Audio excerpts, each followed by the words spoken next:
Hello everyone, स्वागत है आपका इस चैनल पे। फ्रेंड्स, जैसा कि आपको पता है एक्सेंचर अभी ऑफ कैंपस और ऑन कैंपस एग्जामिनेशन कंडक्ट करवा रही है।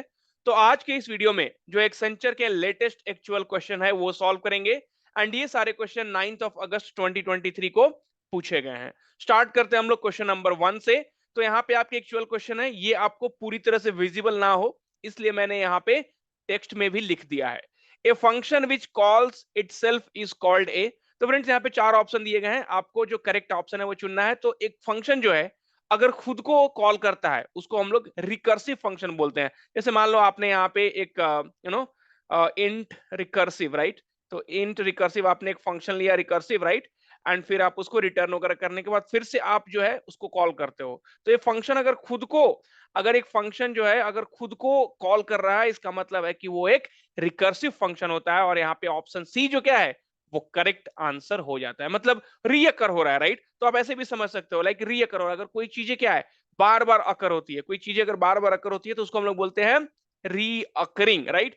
तो यहाँ पे क्या हो जाएगा, अगर बार बार अगर वो फंक्शन खुद को बुला रहा है तो उसको हम लोग बोलते हैं रिकर्सिव फंक्शन। तो यहाँ पे आपको जो है ऑप्शन सी सेलेक्ट करना था क्वेश्चन नंबर 1 के लिए। अब देखिए दूसरा क्वेश्चन जो है, how are data organised in spreadsheet. And उसके पहले फ्रेंड्स आपको एक बात बताना चाहूंगा कि इस एग्जाम में काफी चेंजेस भी देखने को मिले। तो स्यूडो कोड के क्वेश्चन नहीं पूछे गए थे, राइट। स्यूडो कोड के जो क्वेश्चन है वो नहीं पूछे गए थे। एंड अगर आप कॉमन एप्लीकेशन एमएस एप्लीकेशन की बात करोगे तो वहां ज्यादा से ज्यादा मतलब 4 से 5 क्वेश्चन आपसे पूछे गए थे। ओके। एंड उनका ज्यादा फोकस जो था वो सी प्रोग्रामिंग वाले क्वेश्चन पे था, क्योंकि ये ऑन कैंपस एग्जाम है। तो फ्रेशर्स से वो लोग सी प्रोग्रामिंग टाइप के क्वेश्चंस ज्यादा पूछ रहे थे। Okay, now question number 2। So how are the data organised in a spreadsheet. So friend spreadsheet में क्या होता है, अगर आप डेटा को देखोगे, राइट, तो क्या होता है यहाँ पे आपको रोज होते हैं, राइट। तो आप इसको क्या बोलोगे, रोज होते हैं। ये एक एक्सेल मैंने स्प्रेडशीट का एक एग्जांपल लिया हुआ है, मतलब एक स्क्रीनशॉट लिया हुआ है। तो ये हमारा रो हो गया, ये हमारा कॉलम हो गया। तो अगर आप स्प्रेडशीट में देखोगे ना तो रो और कॉलम में क्या डेटा स्टोर होते हैं। जैसे मान लो यहाँ पे 121, फिर 123 होगा, फिर यहाँ पे 345 होगा, फिर 440, 440, 56 हो सकता है। तो ये हमारा रो एंड कॉलम्स में डेटा जो रहता है स्प्रेडशीट में ऑर्गेनाइज्ड रहता है। अब देखो एक क्वेश्चन जो है यहाँ पे आपको सिलोजिज्म का है, तो ये हमारा काफी इंपॉर्टेंट टॉपिक था। तो ये हमारा काफी इंपॉर्टेंट टॉपिक रहा है एक्सेंचर का। तो हर एक एक्सेंचर के एग्जाम में यहाँ से काफी क्वेश्चन पूछे गए हैं। अब देखो यहाँ से सम सीप्स आर बोट। तो सम सीप्स क्या है ना, वो बोट है, राइट। मैंने यहाँ पे लिख दिया है, अगर आपको ये जो इमेज हो क्लियरली विजिबल नहीं हो। तो सम सिप्स आर बोट्स, तो कुछ सीप्स जो है वो क्या है, बोट्स हैं। और यहाँ पे ये बोला गया है कि ऑल बोट्स जो है वो सबमरीन है। अब सारे के सारे जो बोट्स है वो हो गए हैं सबमरीन। ओके। एंड देखो सब सम सबमरीन आर याचेज। अब कुछ जो सबमरीन है वो याचेज हो गए। अब देखो जब भी आप सिलोजिज्म का क्वेश्चन सॉल्व करो ना, उसमें आप एक टेबल बना लो। मैंने बेसिक वीडियोस में भी बताए हैं, राइट। तो उसका लिंक मैं शेयर कर दूंगा ताकि आपको डिस्क्रिप्शन में, ताकि आपको पूरा समझ में आए। अब देखो यहाँ पे तो टेबल में देखोगे तो रिलेशन जो है ना, आप सिप्स का रिलेशन, ओके, सिप का रिलेशन जो याच से नहीं दिया गया है, राइट। आपसे ये कहा गया कि कुछ पार्ट जो है सबमरीन का याच है, बट सिप के साथ याच का रिलेशन, बोट के साथ याच का रिलेशन ये आपको नहीं दिया गया है। तो इसके बारे में अगर आपसे कंक्लूजन में पूछा जाए तो आप बोल देना कि भैया फॉल्स है, क्योंकि कोई भी इंफॉर्मेशन आपने जो है स्टेटमेंट में नहीं दिया है। अब देखो आपके पास 4 कंक्लूजन है, उठा लो। 1 2 3 4। सम याचेज और बोट्स। अब देखो याचेज और बोट का रिलेशन तो आपने नहीं दिया है, मैंने यहाँ पे टेबल में लिख भी लिया है, तो इसलिए ये गलत हो जाता है। सम सबमरीन्स आर बोट। कुछ सबमरीन्स बोट हैं, यस। अब देखो अगर आप ये बोलते हो कि ऑल बोट्स आर सबमरीन, तो आप ये बोल सकते हो कि सम सबमरीन्स आर बोट, वो आपका सही हो जाएगा, वो ट्रू हो जाएगा। ओके, नाउ अब देखो यहाँ पे सम सबमरीन्स आर शिप्स। तो सम सबमरीन्स आर शिप्स ये भी आपका सही हो गया, क्योंकि सम, देखो अभी क्या है कि शिप का थोड़ा पार्ट सबमरीन में है और सबमरीन का थोड़ा पार्ट आपको शिप्स में है, तो ये भी ट्रू हो गया। सम याचेज आर शिप्स। याच और शिप का रिलेशन फिर से आपने नहीं दिया है। बोट याच, शिप याच का रिलेशन आपने नहीं दिया है, तो पूछो मत। हमारा 2 एंड 3 जो क्या होता है, करेक्ट आंसर हो जाता है। तो इसमें आपको ऑप्शन बी सिलेक्ट करना था, जो कि ये बताता है कि ऑप्शन 2 एंड ऑप्शन 3 फॉलो करता है। अब अगर आप इस चैनल पर नए हो तो चैनल को सब्सक्राइब कर लो। कैसे करना है, यहाँ पे सब्सक्राइब पे क्लिक कर देना और उसके बाद नोटिफाई पे भी क्लिक कर देना, ऑल कर देना, ताकि जो भी वीडियोस अपलोड होते रहे उसका नोटिफिकेशन आपको मिलता रहे और आपकी प्रिपरेशन दमदार हो, ताकि कोई भी प्लेसमेंट एग्जाम आप आराम से हमारे साथ क्लियर कर पाओ। अब देखो, every C program should contain which function. So इसको रिपीट कर दिया गया था। Okay, so every C program should contain which function। अब देखो, आप कोई भी सी प्रोग्राम जब लिखते हो तो आप स्टार्ट कैसे करते हो, राइट? तो आप ऐसे ही स्टार्ट करते हो। तो किसी भी सी प्रोग्राम को लिखने के लिए मेन फंक्शन जो है वो जरूरी होता है। वो जो है वो जरूरी होता है, इसके बिना आपका प्रोग्राम जो है एग्जीक्यूट नहीं होगा। क्योंकि ये जो कंपाइलर है ना, ये कंपाइलर जब भी सी प्रोग्राम लिख कर रहता है तो कंपाइलर सबसे पहले मेन फंक्शन को ढूंढता है। अगर मेन फंक्शन नहीं हो तो आपका जो प्रोग्राम है वो कंपाइल ही नहीं होगा, कोई भी आउटपुट ही नहीं आएगा। आपका जो प्रोग्राम है वो कंपाइल ही नहीं होगा। तो कंपाइलर को वर्क करने के लिए सी प्रोग्रामिंग में मेन फंक्शन होना जरूरी होता है। तो ये क्या है, ये should and must contain, so every C program should and must contain main function, जहां से आपकी प्रोग्राम स्टार्ट होगी, जहां से आपकी कंपाइलेशन स्टार्ट होगी।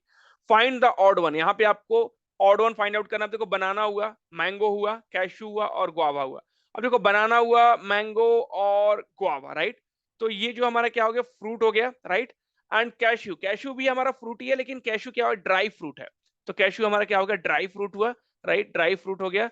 एंड ये जो आपका हमारा बनाना, मैंगो और गुआवा, आप इसे बोल सकते हैं कि आपको इसमें लिक्विड की मात्रा पाई जाती है, राइट? तो यहाँ से आपका ऑप्शन सी जो है, कैशू जो है, आपको सेलेक्ट करना था, जो कि यहाँ पे हमारा ऑड वन आउट हो जाता है, राइट? ओके, मतलब इन चारों में से कौन सा अलग है? तो इन चारों में से कैशू अलग है, राइट? ओके, तो क्योंकि वो ड्राई फ्रूट है। नाउ, अब आपको सी प्रोग्रामिंग का फिर से एक क्वेश्चन यहाँ पे, choose the correct statement about C language pass by value. अब देखो, सी लैंग्वेज में दो चीजें होती है, एक होती है हमारी पास बाई वैल्यू और दूसरी हमारी होती है पास बाई रेफरेंस, और दूसरी हमारी होती है pass by reference. Okay, pass by reference होती है। अब देखो, पास बाई वैल्यू जो है, वहां पे आपका वैल्यू क्या है, वहां पे आपका वैल्यू इंटैक्ट रहता है, राइट? और पास बाई रेफरेंस जो है, ये क्या होता है, हमें यहाँ पे पॉइंटर यूज करना होता है, ये तो आपको पता होगा, राइट? तो यहाँ पे हम लोग एड्रेस यूज करते हैं। अब देखो, तो आपसे ऑप्शंस में क्या कहा गया है, पूछा गया आपको बताना है, pass by value copies the variable value in one more memory location. सही है, ताकि जो आपका ओरिजिनल कंटेंट जो है वो बचा रहे, right? Okay, pass by value does not use pointer, ये भी करेक्ट है, क्योंकि वो पास बाई रेफरेंस यूज करता है। Pass by value protects your source of original variable from changes in outside function और कॉल्ड फंक्शन, ये भी सही है। तो पास बाई वैल्यू का यूज ही वही होता है, पास बाई वैल्यू में जो आपका ओरिजिनल वैल्यू जो है आपके साथ रहता है, वो चेंज नहीं होता है। लेकिन पास बाई रेफरेंस में क्या है कि आपका जो ओरिजिनल वैल्यू है वो चेंज हो जाता है, राइट? तो यही चीज आपको समझनी है। तो यहाँ पे आपको आंसर मारना था भैया, ऑल ऑफ द एबव हमारा आंसर होने वाला है। अब देखो, क्वेश्चन नंबर 7 जो है, तो स्टेटमेंट एजम्पशन का क्वेश्चन है, क्रिटिकल रीजनिंग में आता है। The government has recently announced incentive package for setting up new business venture in the rural area and promised uninterrupted power supply to all the units. अब देखो, यहाँ पे पहले आप एजम्पशन छोड़ दो, पहले आप ये सोचो कि गवर्नमेंट ने जो है अनाउंस्ड किया है incentive package for setting up new business venture in rural areas, and बोला है कि भाई तुमको पावर जो है अनइंटरप्टेड मिलेगी, मतलब पावर खूब मिलेगी। अब देखो, दो चीजें आप यहां से क्लियर कर सकते हो। अगर गवर्नमेंट ने ये बोला है, गवर्नमेंट को ये पता है कि भाई लोग इनका बात मानेंगे। अगर मैं आपको कुछ बोल रहा हूँ कि आप ये चीज पढ़ लेना, मुझे पता है कि आप लोग मेरा बात मानोगे, तभी तो मैं बोल रहा हूँ। तो गवर्नमेंट ने अगर बोला है कि भाई अगर ये चीज करने जा रहे हैं, तो पीपल जो है क्या है, डेफिनेटली उनको तो चाहिए ये सारी चीजें, किसको नहीं चाहिए, इन अनइंटरप्टेड पावर जो है किसको नहीं चाहिए।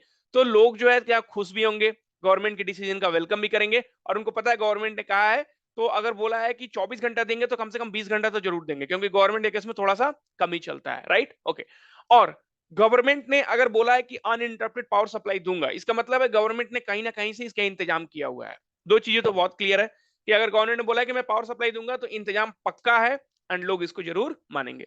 अब देखिए, आपसे एजम्पशन में कहा गया है the government may be able to supply adequate power. हाँ, तभी तो गवर्नमेंट बोल रहा है कि भाई मैं सबको अनइंटरप्टेड दूंगा, and people living in the rural areas में वेलकम द डिसीजन। यस, लोगों को तो ऐसे भी रूरल एरियाज में जो है, जो गांव के एरिया में लोगों को ऐसे भी नहीं मिल रही है, और गवर्नमेंट बोल रहा है देंगे, और अगर 24 घंटे की जगह अगर 15 घंटा भी आता है, 12 घंटा भी आता है, तो उनके लिए ये बहुत ही अच्छी चीज हो जाएगी, राइट? तो यहाँ पे आपका आ जाता है बोथ 1 एंड 2 आर इम्प्लिसिट। तो यहाँ पे मैंने कुछ क्वेश्चन को कवर किया है। वीडियो अगर अच्छा लगे तो लाइक करना, शेयर करना और दोस्तों के साथ सब्सक्राइब करना।